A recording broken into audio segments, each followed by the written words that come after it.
Zorgen voor je mentale gezondheid is al lang geen taboe meer. I try to go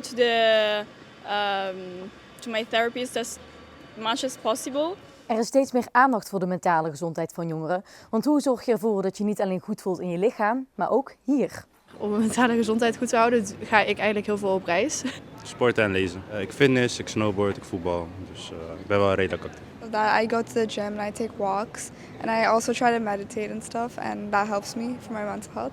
Toch zeggen de cijfers in dit onderzoek dat er nog best wel wat winst te behalen valt. Ja, wat we zien is dat slechts ongeveer de helft van de jonge volwassenen hun eigen mentale gezondheid als goed beoordeelt. Dus dat is natuurlijk niet zo'n heel hoog percentage.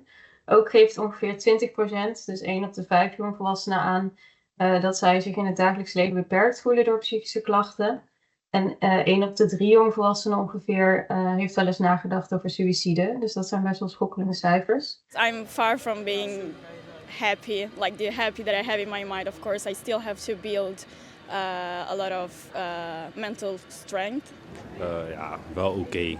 Kan altijd beter en dus ik ben nooit helemaal tevreden. Maar er zijn wel dingen die je kan doen als je niet lekker in je vel zit of gestrest bent. Ja, dus voor jongvolwassenen zelf, als ze ergens mee zitten, is het altijd van belang dat ze daar proberen over te praten. Dus bijvoorbeeld met vrienden of met familie of met iemand op school.